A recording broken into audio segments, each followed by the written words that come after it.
perfect segue for us to go into our next panel on this day that we are actually discussing sustainability and digital marketing. And it is my great pleasure to announce a scholar who is no stranger to Tuskegee University, Dr. Jasmine Ratliff, who will be starting the next panel, which is on sustainability and its social, economic, and environmental impact. Without further ado, Dr. Ratliff. Hi, greetings, everyone. Thanks so much for having me. I'm so excited to be here, see some of my fellow panelists. I'll be moderating this session here. Really excited to be here to discuss some sustainability and its social and economic environmental impact. But before we get started, I'm going to go ahead and kick it on to my panelists. I see Niki's on, and if you can go ahead and just give a brief introduction of yourself, and then we'll go to Elaine and then Dr. Jalaal. Sure, thank you so much for having me, and thank you so much to the organizers of this forum. My name is Niki Okuk. I am Deputy Director of Trucks and Off-Road Equipment with CALSTART, which is a nonprofit working in the clean transportation sector nationally and internationally. I am also on the board of Downtown Crenshaw, which is a community-based organization which is trying to take real estate off the commercial market and put it into collective ownership. So working on sustainability plans at my community level and then also at the city and statewide level. Thank you. Thank you, Niki. Hi, Elaine. Good morning, everyone. This is such an honor. I've been a big fan of Jasmine's from afar, watching you on LinkedIn. So this is an honor on two fronts to be able to speak at Tuskegee University. Is just a bucket list. So click done. So excited. Thank you. I'm Elaine Rasmussen. I'm the founder and CEO of Social Impact Strategies Group, a for-profit certified B Corp social enterprise that provides consulting around racial equity, impact, and design and implementation for corporations nationally and globally. We also have a nonprofit, which is our corporate philanthropy, where we support Black and Brown founders to help them get to the next level, specifically second stage businesses across Minnesota. Thank you so much. Thank you. Dr. Jalaal. Good morning, everybody, and greetings from up north. My name is Dr. Jalaal Hayes. I am the founder and CEO of Elyte Energy, where we are a clean energy startup company that focus on providing energy to off-grid communities, particularly in underserved communities. In addition to that, I'm blessed to be here speaking at Tuskegee as well, and love to enjoy the conversation. Thank y'all so much. As much as I've been researching, I've been a fan, loving to follow y'all's work. You all hold such major responsibilities in this space of sustainability. So before we really get into the impacts of sustainability, I wanted to see if we can dig just a little bit more into just the term of sustainability. So maybe I'll just introduce myself. I know I'm a friend of Tuskegee really quickly. Dr. Jazz, New Orleans native, recently relocated back home. Really excited to be here working with the National Black Food and Justice Alliance, serving as a self-determining food economies and policy manager. So I'm really excited to just be here, as this is all intertwined with all of the work that we're all doing. So like I mentioned, just to get into the term of sustainability, I know when I hear it, it's such a hot topic. And when I hear sustainable, my mind goes directly to the ag side of things, agriculture being my heart, especially thinking of our own Tuskegee heroes. We're here at Tuskegee. Well, I wish we were there, but thinking of Drs. George Washington Carver and Dr. Booker T. Whatley as a sustainable regenerative ag, like heroes, the ones that have laid that foundation.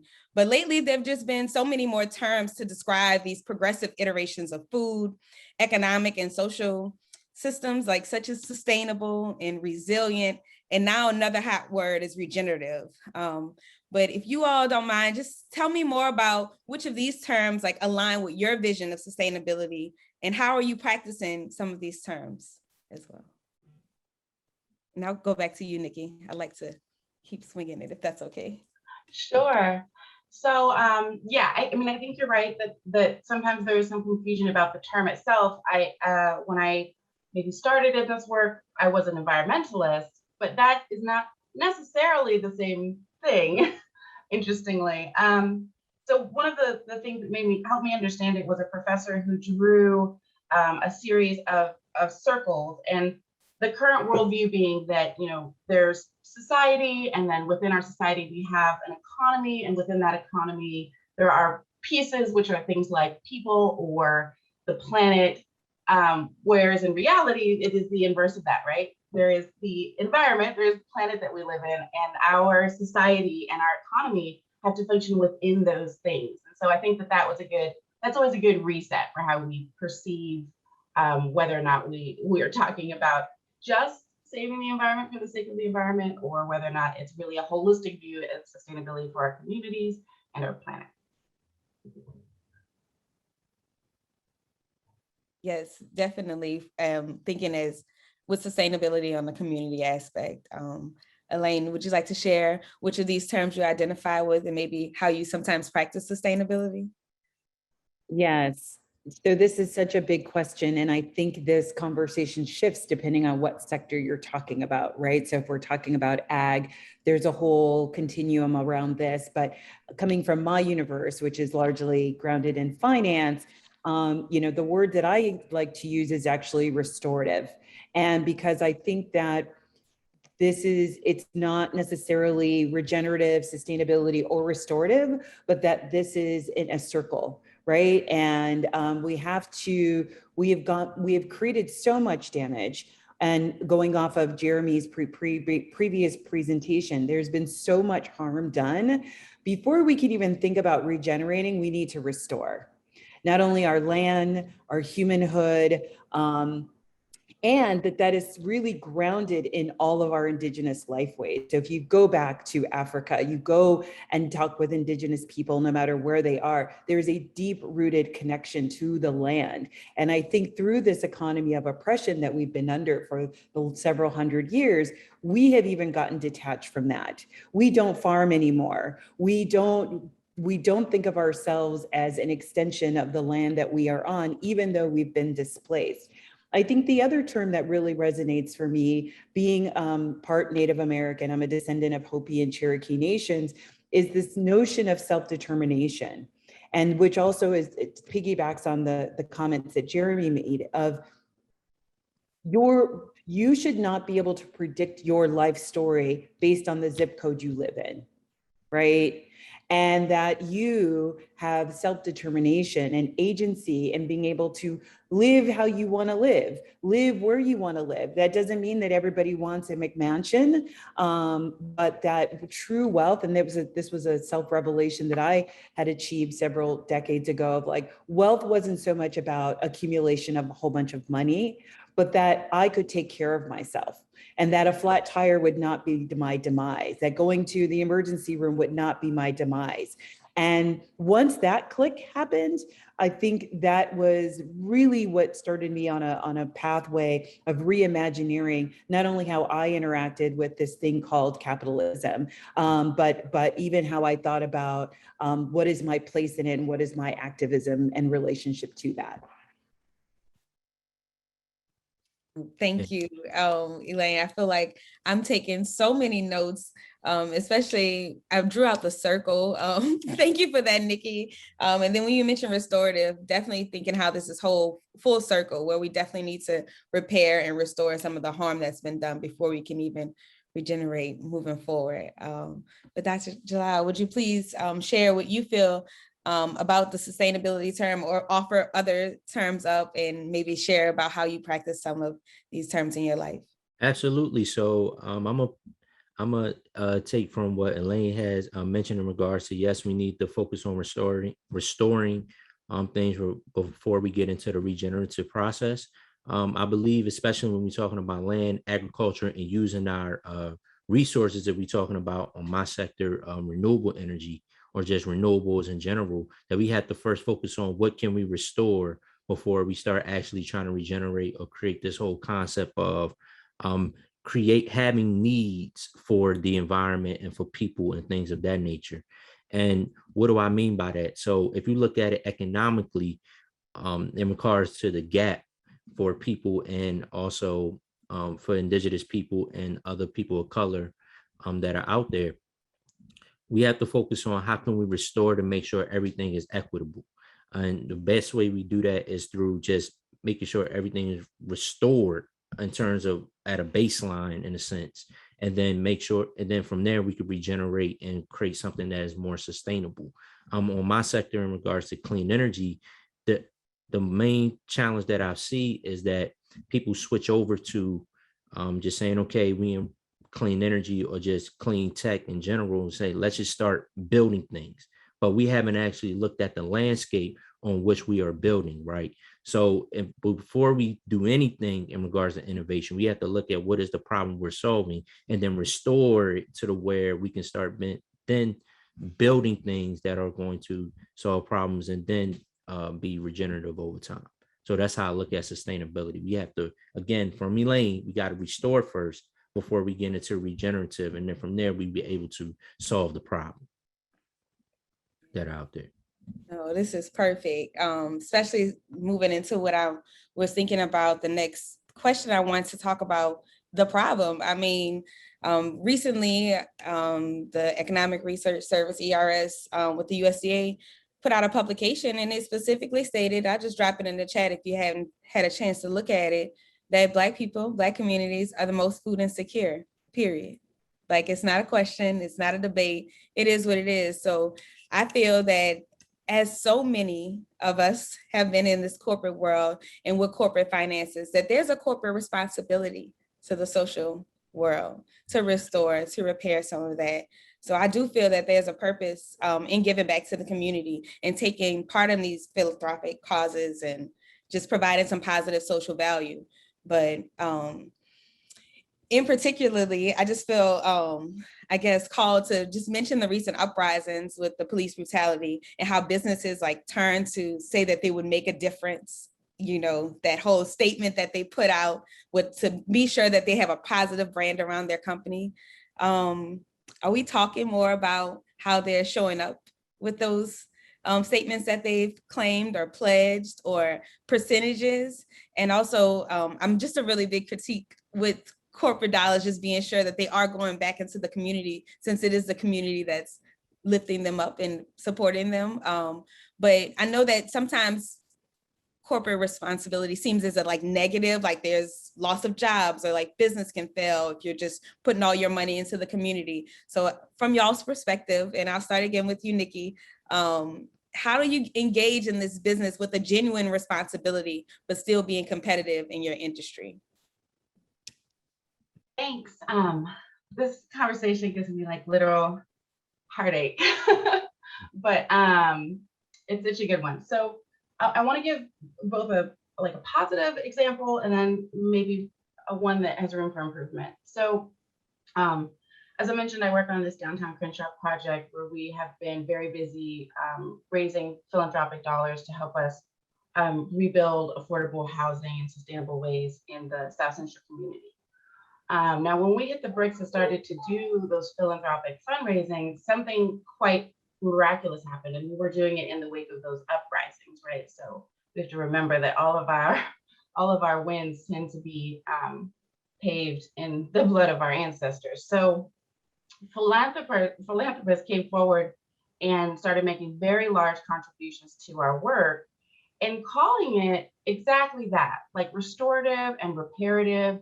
And the premise of the entire conversation was not that we were putting forward grant applications, but in fact that they were admitting that their extreme personal, family, and foundation wealth had been reaped from theft from our communities, right? Stolen land and stolen labor.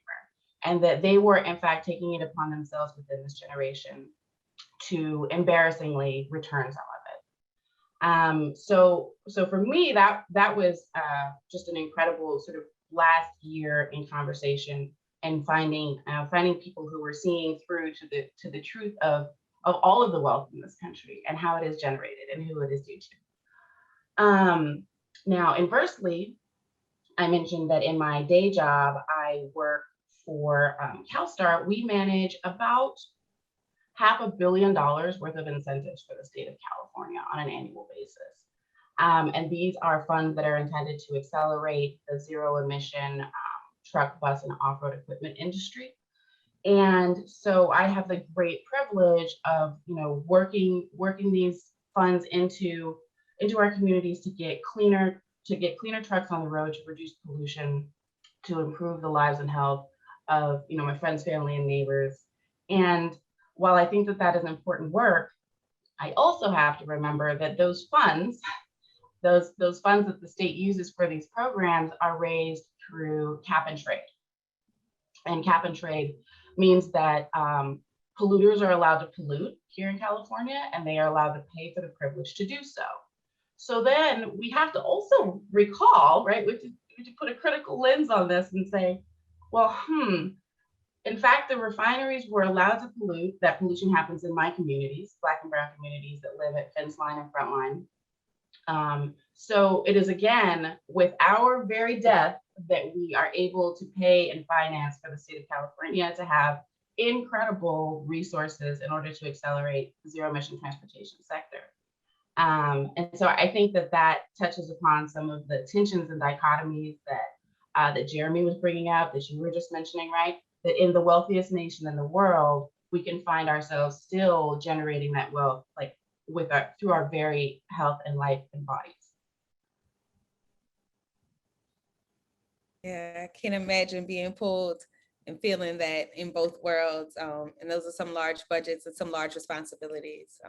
Thank you so much for sharing. Elaine, would you like to share about some corporate social responsibility and how we can stay genuine and still remain competitive?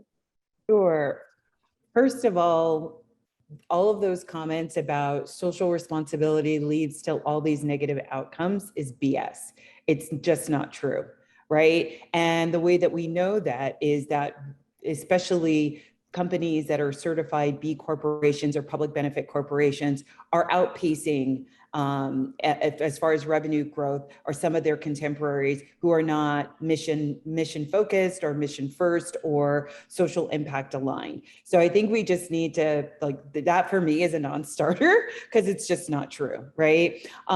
Is it challenging in a system that rewards, as we just heard from Niki, bad behavior and incentivizes bad behavior? Absolutely, but it can be done. Back to Jeremy's point about living wages. All of our student workers, we don't believe in free labor. What we tell interns when they come and apply for us, I don't know if you heard, but slavery is over. So we are going to pay you. Even though you are learning from us, you are still spending your time and you are giving labor. So we are going to pay you, and we're going to pay you a livable wage. And that's not always easy as a small business. I want to recognize that. But I think the other point that you were making around these pledges, particularly coming out of George Floyd's murder and the multiple high profile murders that have happened in the Twin Cities, we're keeping it hot here in Minnesota, keeping it popping. I think the proof is going to be in the pudding. I've heard a lot of pledges. I haven't seen a lot of money move, right? And I think the other challenge with the money when it does start to move is that, and we actually had a client, we were working with Allianz, which is a big life insurance company, corporation, Fortune 500 company that's here in the Twin Cities. And the question that I posed to the CEO is, with your corporate philanthropy, your social responsibility, do you want to do charity or do you want to do change? Because those are two different things and they are not the same. They are both important, right? We need Meals on Wheels. We just talked about food deserts. We need Meals on Wheels. Nobody's trying to say that Meals on Wheels should go away, but that is charity because you are reacting to a problem that exists, as opposed to what would it look like if we made it so that Meals on Wheels was no longer necessary?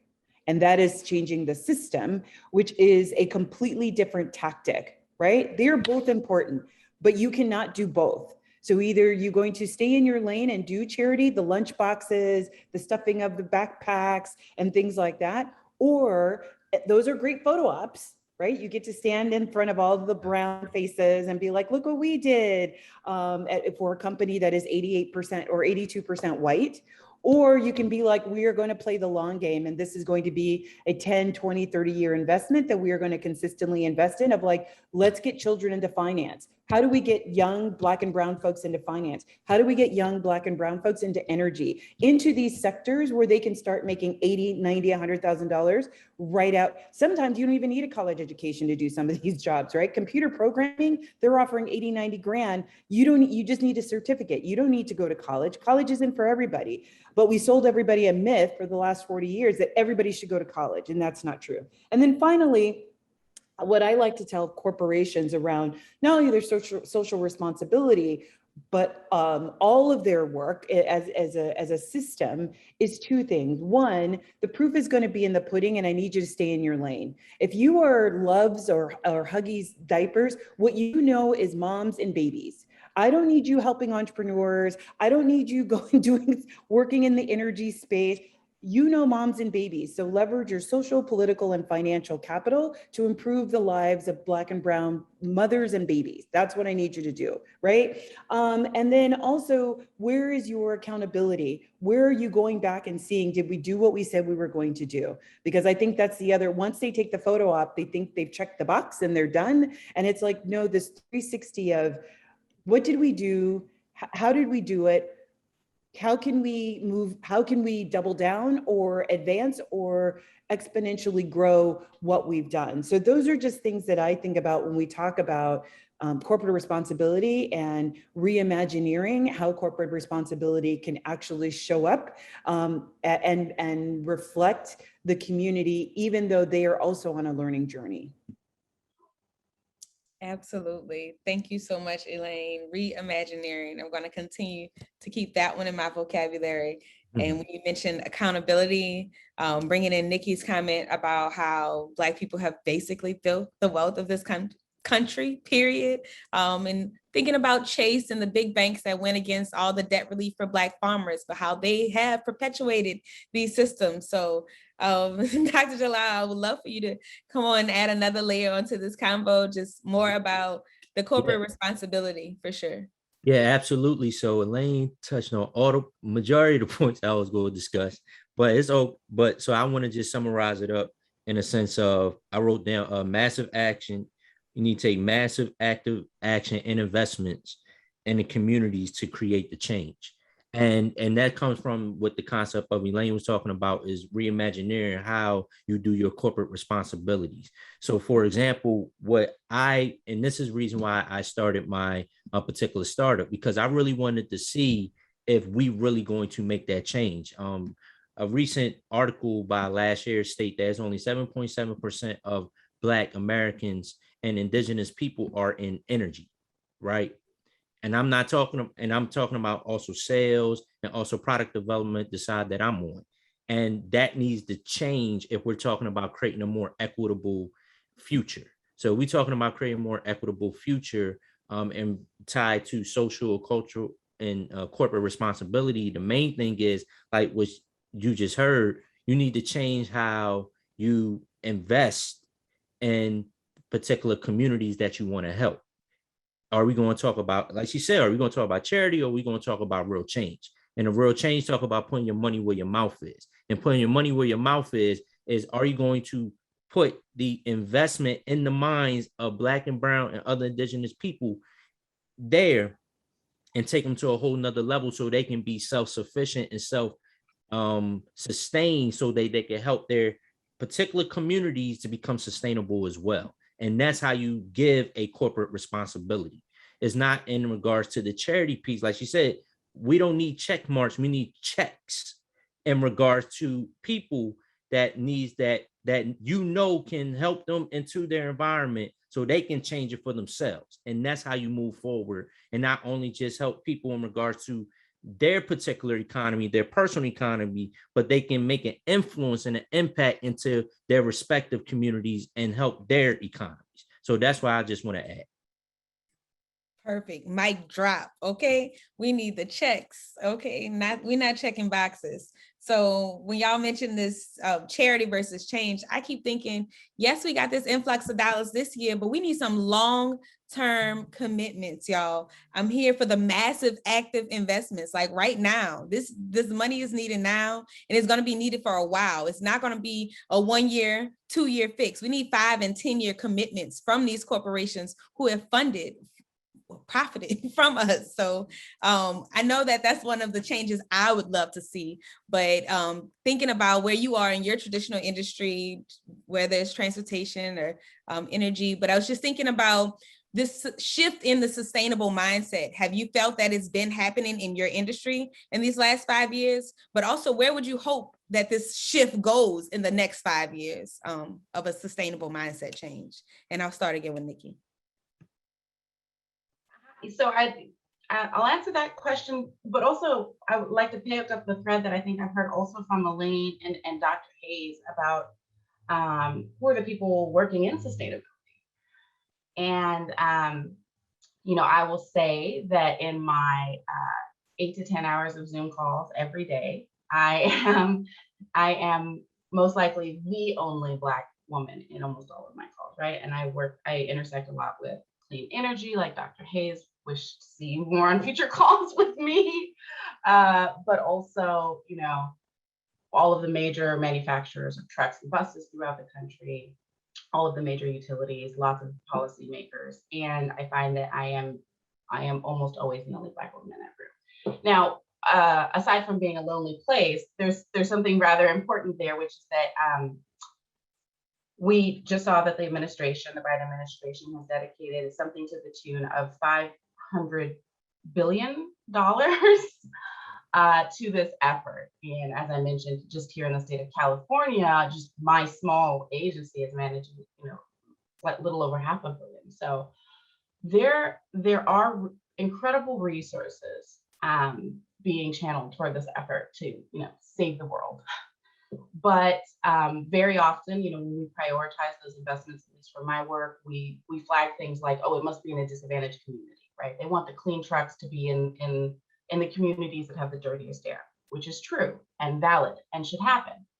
But we do not take the time to do some second level thinking and wonder whether or not when we give these incentives to businesses, are they the Black and brown owned small trucking businesses that are moving our communities into the middle class, right? A trucking job can move somebody without a college degree, like solidly into the middle class.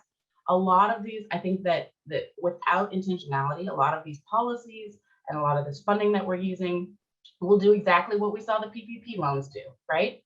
The resources will tend to flow to those who are better resourced, right? So traditionally white-owned companies who have relationships with their bankers or better balance sheets, or are just simply better capitalized for extremely important historical reasons that we are all discussing, will be the ones to claim those dollars. And I'm very concerned that it is a possibility that in the transition to a more sustainable economy, we will in fact disenfranchise lots of small Black and brown owned businesses. And that is a huge concern to me. So when you say, what does a long-term sustainability plan look like to me, it has to be one that is rooted in equity, but not in the way that so many organizations are sort of throwing around the word equity, and not being sincere or authentic about the ways that our work impacts our communities. Thank you. Equity is a whole nother term we can unpack, but definitely not wanting to get left behind or disenfranchised as the world is moving really rapidly. Elaine, feel free to share what you feel about your industry and their change in the last 5 years and where you'd like to see it in the next 5. Yeah, so I think the theme in my comments with what Niki was saying is, there's a saying in the South that I'm sure many of you have heard: the road to hell is paved with good intentions, right? So what I've learned, and part of my background, I had a finance background. I left finance very early on, and now I've come back to it. Coming home.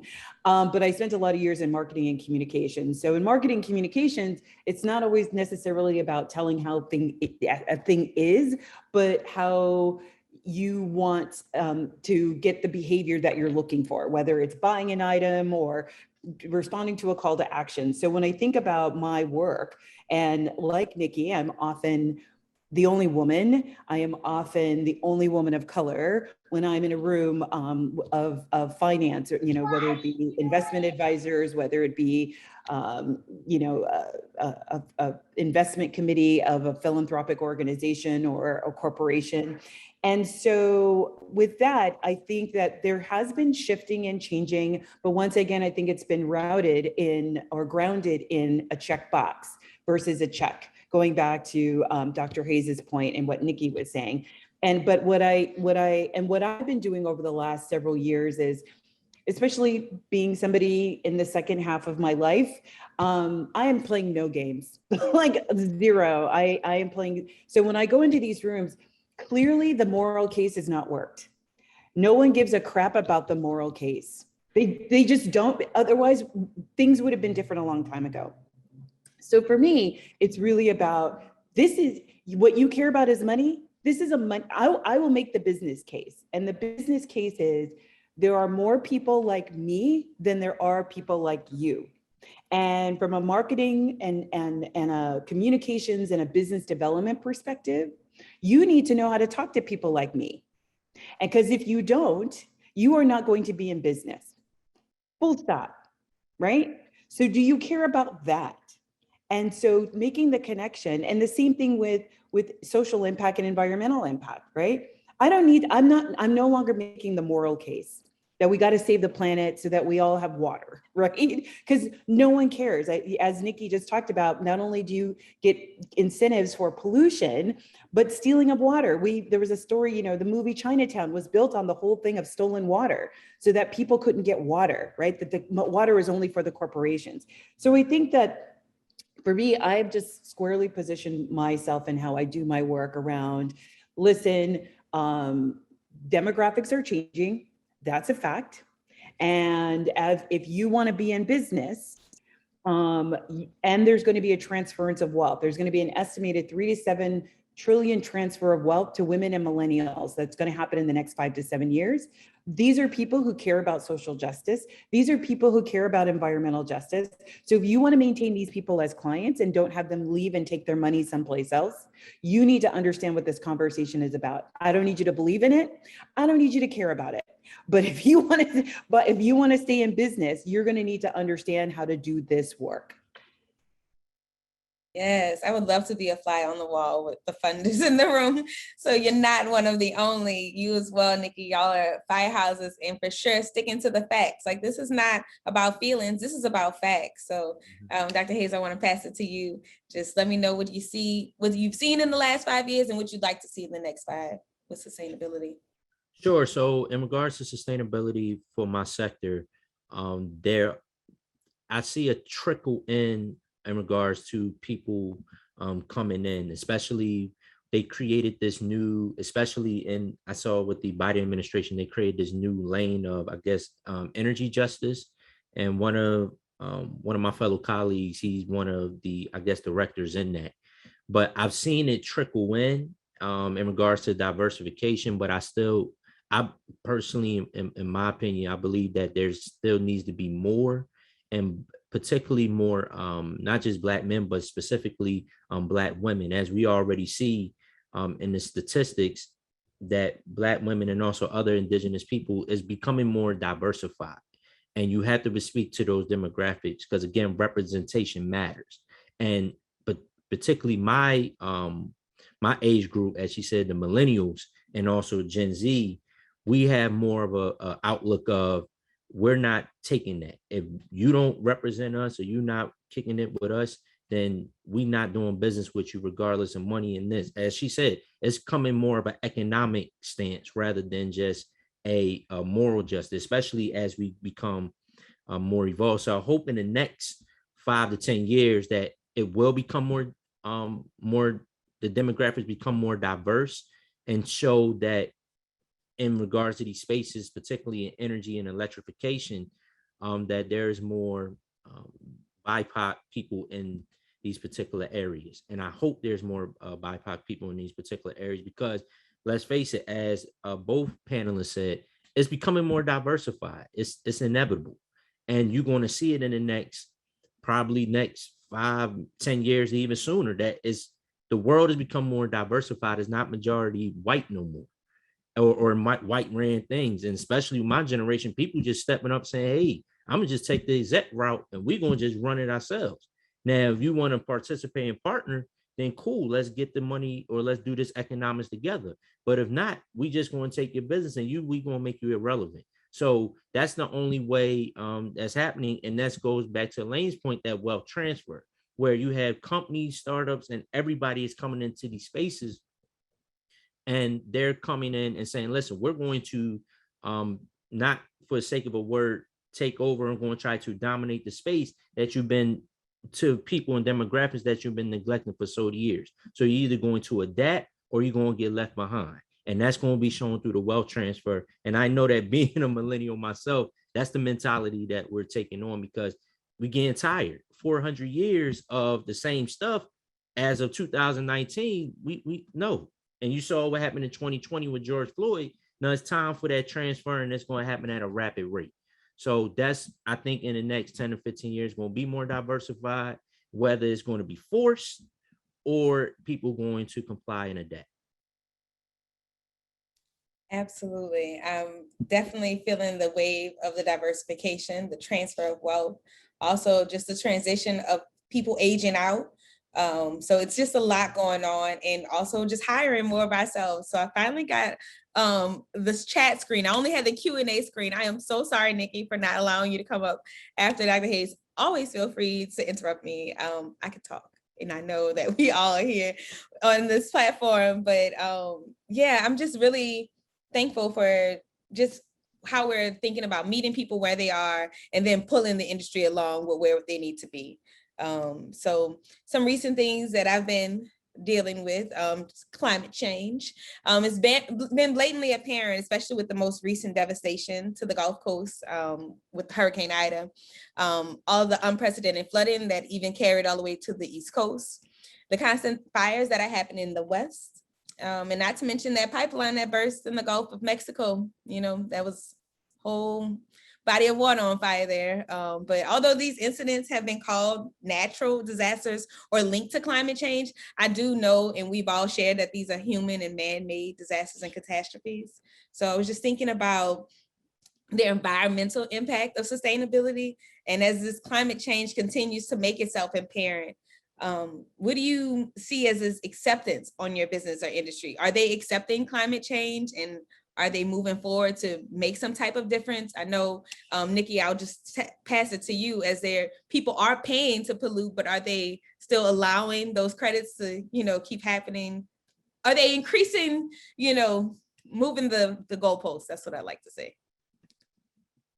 Yeah, so from a policy perspective, certainly, right, we have to think about like ratcheting down the number of credits that are on the market. But so a lot of my work is working with some of the largest companies here in California. I mean, I can rattle off a few without them coming as a surprise to you, right? Like the Pepsis, the IKEAs, the people that move lots of things, right? We buy their stuff and they got to get it to us typically on a truck.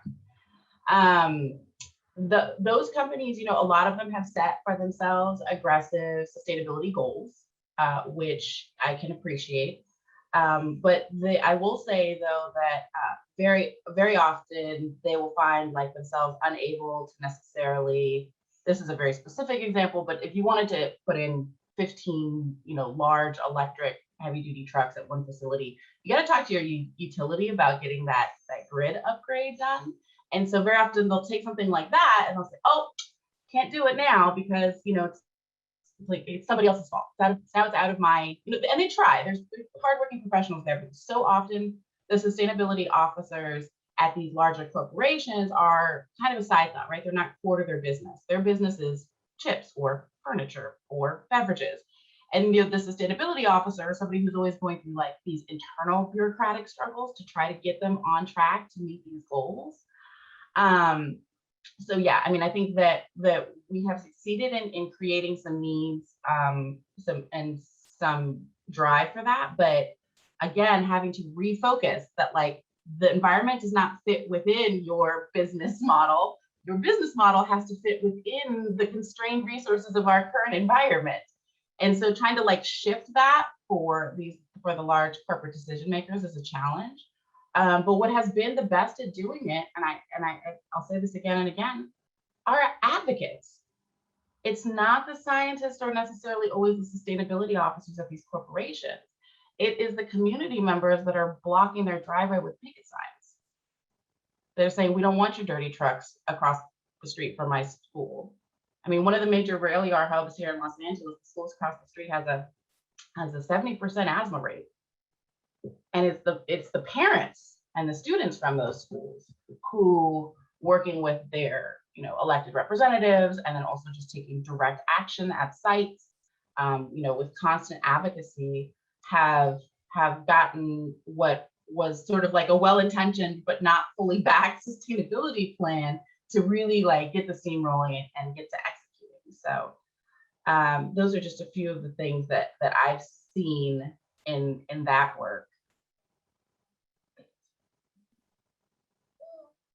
Thank you. I'm definitely here for the advocates, and it's going to go right into the next part just about the environmental racism. I'm so happy that you mentioned accountability and these aggressive goals that are being held and how people are passing the buck. Living through it in New Orleans, there are people still right now without power, and Hurricane Ida happened how long ago? The grid went down how long, so just holding these companies accountable and moving with a sustainable mindset and not just having it in the pockets part, but it is the overall flipping of the circles, as you mentioned in the beginning. And Elaine, please feel free to share. What do you feel about this acceptance of climate change and the environmental impact in your industry? You're still on mute. So I think acceptance is a interesting word.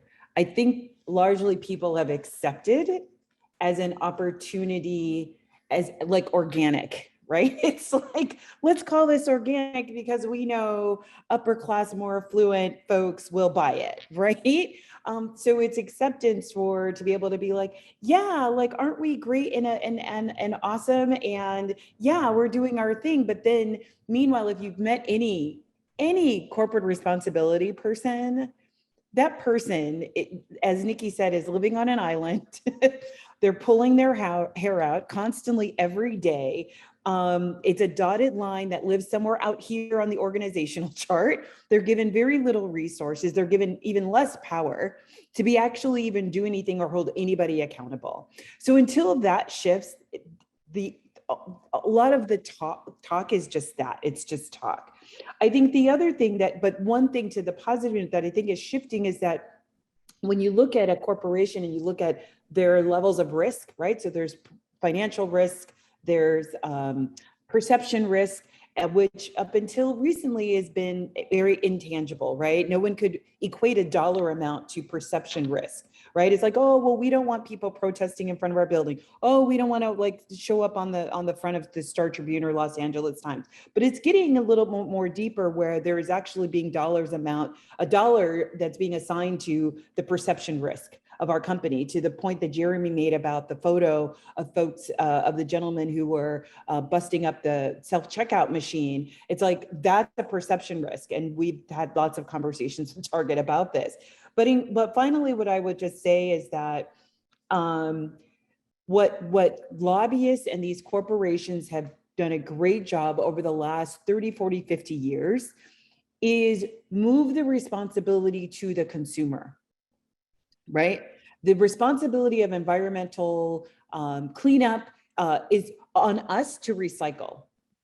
When we know that only 9% of the packages that they even use is even recyclable, right? So I think that there's an awakening that's happening not only amongst consumers around, this isn't our responsibility, this is your responsibility. But the other tough thing that I think is really hard, going back to some of the comments that were made earlier in Jeremy's presentation, is that, and I talk about this with small businesses, it's hard for me to counsel a small business about being environmental when there's a 30% upcharge for environmentally conscious products or raw materials, And they are also paying a black tax on not even being able to be in the same price range when they're competing on supply chain or supplier diversity programs, particularly with the government, right? So how do I go in and talk to a small business or even a medium-sized business about, hey, replace all your cups with compostable cups, replace all, use your coffee ground composting, right?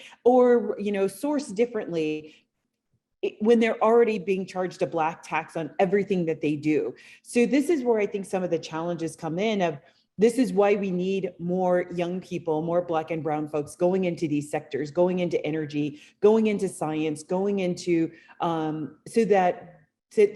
we know we're creative and we know that the solutions are there, but we need to create a waterway to be able to get those solutions raised to the top so that we can begin to make some of these shifts across the board.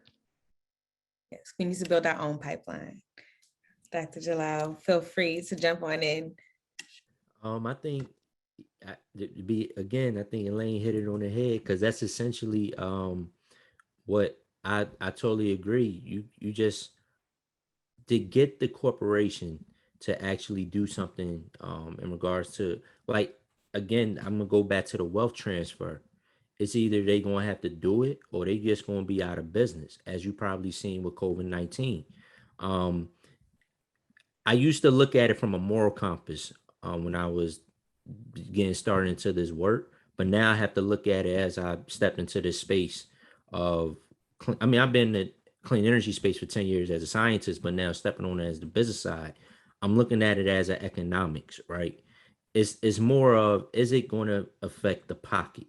And you got, as Elaine said, it got to talk about affecting the pockets of just the company.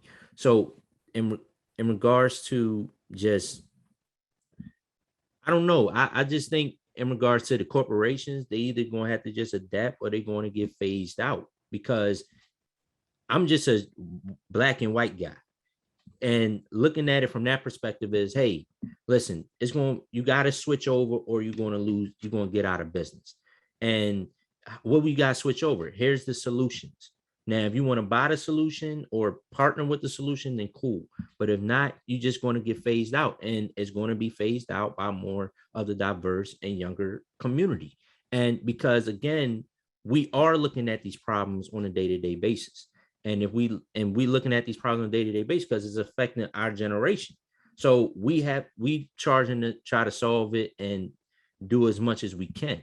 Now, if the corporation wants to see that, and as Elaine was talking about, they see it and bring black and brown people into the community to make those change effective, then of course they're going to be quote unquote sustainable in terms of being long lasting. But if not, they're going to be phased out. I'm looking at it in regards to market change and market viability as we moving forward. 2020 showed that sustainability, when we're talking about farming, clean electrification of things, and also all these particular industries, they have to be somewhat sustainable in regards to eco-friendly in some way. Now, if you choose to try to ignore that, then you're going to kill, not only going to kill the planet, but you're going to start killing your pocket. That's what it is. And because, especially with the Biden political ramifications, when they now saying, okay, we're going to give you money to switch over. So it's no excuse. So now if you're not going to take the money or invest to try to make sure you make those changes, then you're just going to be out of business. And that's where new startups and new companies is going to rise up and transition and make those changes for an eco-friendly and more sustainable environment, regenerative farming, agri-tech, things, these new industries that's going to birth to make what needs to happen to have a beautiful, clean planet. Thank you. I'm definitely here to either get on a train or get left behind, because there are some, things that legislators have put in place that are required, with new buildings in New Orleans. I don't know if it's required for everyone, but some stormwater management. Our pumps can't hold it. We need to be sure that we're making these specific solutions. So I have one more question, and I'll give a specific example. On August 27th, Illinois governor, I won't name him, the current one, approved of a pipeline development that will jeopardize Pembroke's rich ecosystem. And Pembroke, Illinois is right outside of Chicago. It's historically the history and literally will rob Black families of their land. And Pembroke, Illinois has a rich legacy of being one of the largest Black ag centers outside of the South. And there's a virtual town hall that's happening next week, and it's being led by Black Oak Center for Sustainable Renewable Living. It's an off-grid. When you mentioned Dr. Hayes, like, oh, I love the off-grid living. It's a 40-acre farm out there, and they're mobilizing like people. When you mentioned, Niki, about the advocacy and the people being with the picket signs and like making the change happen, like it's happening right now in front of us, and just seeing how to gather together against this violence that's happening in the community.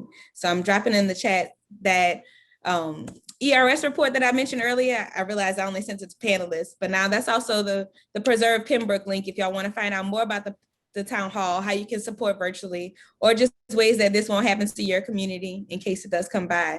Because Black communities like Pembroke, especially those that in a rural area, are in a very unique situation. And we often suffer from the environmental injustice and these investments that tend to be exploitive and extractive, especially in our communities. And they have a high potential for social impact. The 70% of students with asthma is just unreal, but it is real. And these are some things that are happening right now. So I wanted to see if we can get some practical solutions or suggestions that we can collectively advocate for to regenerate our communities.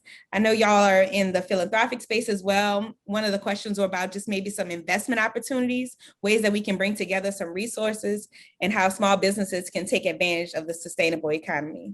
So thank y'all. I'm gonna pass it back to Niki.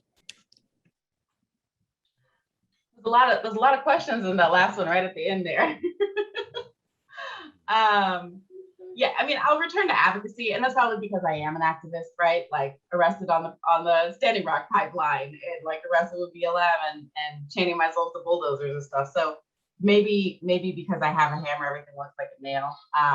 But I think that when we fight, we win, right?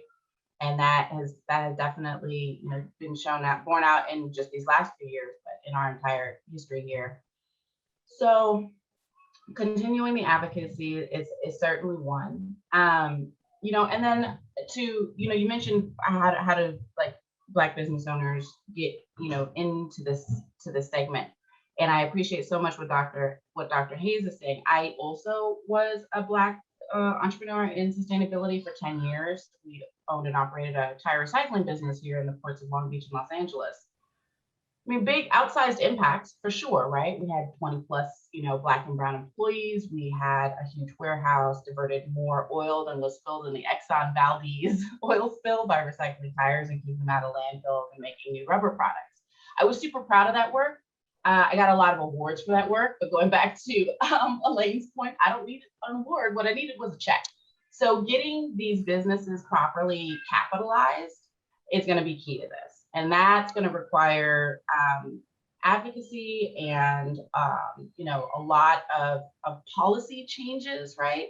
As I was mentioning, I'm now working in this policy sphere where I'm going to hopefully design programs that funnel some of the resources to small Black and brown owned businesses, because I eventually went bankrupt because I knew what it was like to be on the other side of that, right? To be constantly denied, to never get that startup capital that all the Silicon Valley guys were getting, and to feel like I was making huge impacts in my community, huge environmental impacts, but not being able to get capitalized. So you're right, we don't need awards, we need checks. We can build all of the businesses and the resources we need to address all of these issues, especially because we have such a long, rich history of working in solidarity and building that community around flashpoints. Like this pipeline here in Southern California. They're looking at large lithium mines out in the desert. They're talking about new desalination plants here on our coast. We've got buried nuclear waste in our beaches that the salt water is eroding the casings. I mean, we have we also face just, and being the largest port in the world, right? So everybody gets their goods, and it's the people who live here who have to pay the price. So we can come up with solutions to these, but we have to change the way that money is flowing in order to make them viable. Changing that money flow, shifting that power for sure. Thank you so much, Niki. And Elaine, I know you mentioned in the chat, you definitely wanted to answer Dominic's question, but feel free to incorporate the advocacy and how we can continue to have some practical collective solutions. Yes. So first of all, I want to make a clarification. So somebody in the chat called me a doctor. While I did do my doctoral study and pass my comp exams, was not able, due to life circumstances, to finish my dissertation. So I just want to make that clarification and honor all the doctors who actually finished all their work. I think that part of this is about, we all need to better understand how money flows. I think particularly nonprofits are set up to deal with the circumstances of this oppression economy, but they don't understand how money moves. And because they don't understand how money moves, they're not able to surgically address and speak to how to undo the systems that make their nonprofit needed in the first place, right? So I think when we talk about individual action, what can be done, we all need to, I'm not saying that everybody should get a PhD in finance and economics, but to be able to understand what's on the cover of the Wall Street Journal and how that impacts you, I think is important, right? Just a baseline of understanding of like, when like you were saying, Dr. Ratliff, when your water is on fire, what were the economic levers that allowed that to happen, right? And if you have to understand that to be able to undo it from happening again, right? I think, and then when we talk about investments, this starts from the personal to the system, right? And the personal is, do you understand what you're invested in? I know for me, I had a 401k for years. I had no idea what was in there. Somebody told me this was my 401k package, and I just accepted it for who I am, for what it was. I never realized, because no one ever told me, that I have agency in what's in my 401k. Am I invested in prisons? Am I invested in a pipeline that's going through my neighborhood? Understand where your money is. Where are you banking? Where does your money sleep at night? And that's not to say that any financial institution is going to be perfect, but can you get to the one that aligns with your values, right? And so understanding how is that particular financial institution working against your interests, right? I'm a big fan of credit unions. I'm a big fan of community banks and small banks. But know who you're banking with. Who are you? We spend more time on TikTok and Instagram than we do in understanding our financial institution, where our money is actually working against us in some cases, right? And then finally, when we look at the larger picture, and I think Niki was talking about this, is what are the levers that are happening? You're understanding your city council members, your local politics. The things that happen at the national level don't really see themselves into your day-to-day life. It is what's happening at the city and the county level. And so being able to understand and know, the fact that we don't know who our representatives are, to me, is distressing. We need to be able to know who those people are when they're walking on the street. So when we see them, we can stop them and tell them how they're being problematic, right? Or reward the ones, don't just be a single issue person. I think we've really moved to this, we have a single issue and I don't care about anything else. I mean, I had this conversation with my 24-year-old a few years ago when he was getting ready to vote for the first time. He is a big gun person. And so that was his issue. And I said, I get that. But also, I'd like to encourage you to think about how are the other things that this person that you are looking to vote for will impact your life and your parents' life, right? So it's not just about the single issue. And I said, if you really feel at the end of that analysis that this gun issue is way more important to you than all these other ones, then go for it. But I really need you to understand the totality of the impact of the person that you're supporting. Thank you. And I'm just going to farewell to Niki. It is the time that you're jumping off. We appreciate you and all the work that you're doing. Thank you so much. I hope you have time for questions here. I just have to move on to my next meeting, but thank you very much for having me. We'll hold the space. And thank you, Dr. Jalaal. I'm excited to hear what you feel. I'm sorry. I said, I'm gonna keep it brief. No worries. Thank you. I'm just excited to hear what you feel as some practical solutions. Or where we can make some investments. No, absolutely. So I wrote down 3 points that I said I'm gonna keep it brief. And essentially, understand agroeconomics, policies of politics, and then education.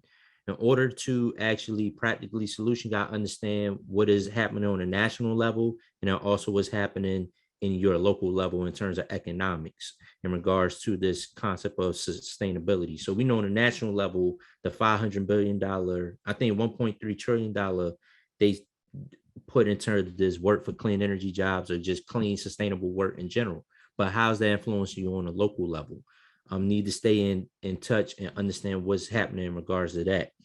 Policy making, again, what Elaine was discussing, what's happening, of course, we know what's happening on a national level, but how's it happening on a local level in terms of representative? Do they know what's going on? City council, do they know what's going on in regards to this work in order to move things forward? And how can you, in some way, fashion, or form, be part of it? We heard advocacy. We heard on the financial side saying how we could change laws or quote unquote enforce the law. Because sometimes there's laws there or policies there that are not being enforced, specifically with sustainability. We talk about reuse, reduce, and recycle, but is that really being enforced in returns of touching our community, the Black and brown communities? And last but not least, education. So you see all these opportunities, but we need to also understand what is the education we need to get in order to understand how, again, how does the money move?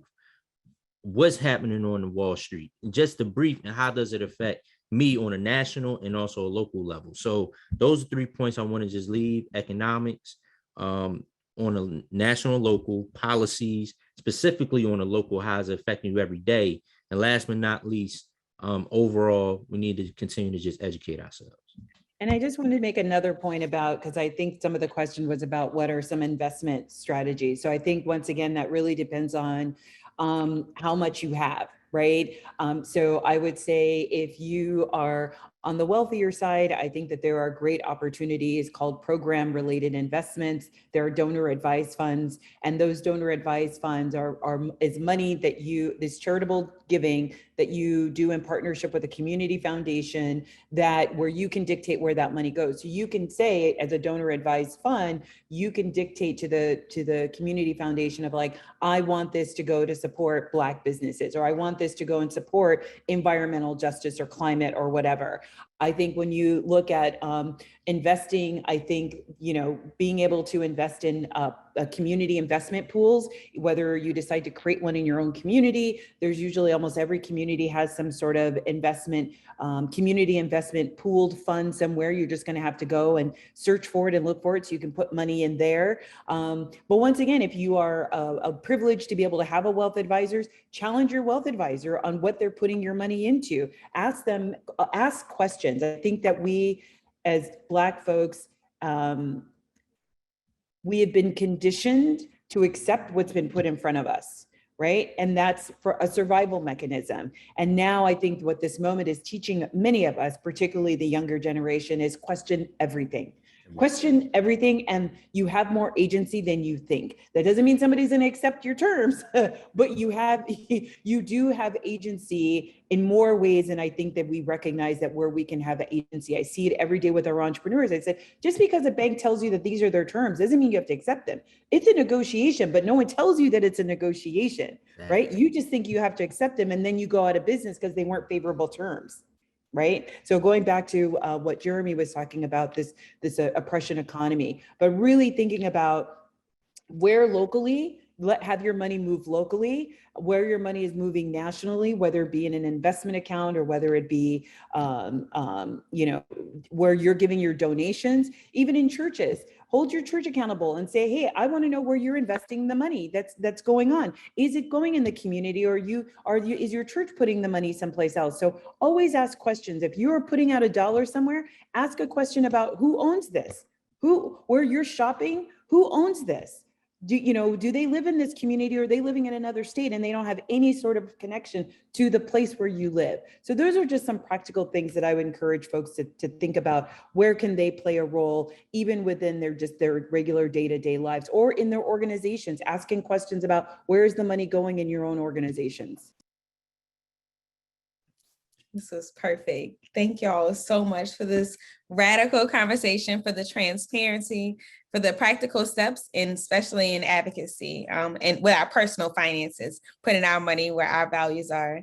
Thank you all again. Thank all the attendees for watching. Thank Tuskegee for having us, and all the panelists, of course, for giving time, and especially those who put together the conference. So I'll go ahead and turn it over and hope to see y'all again.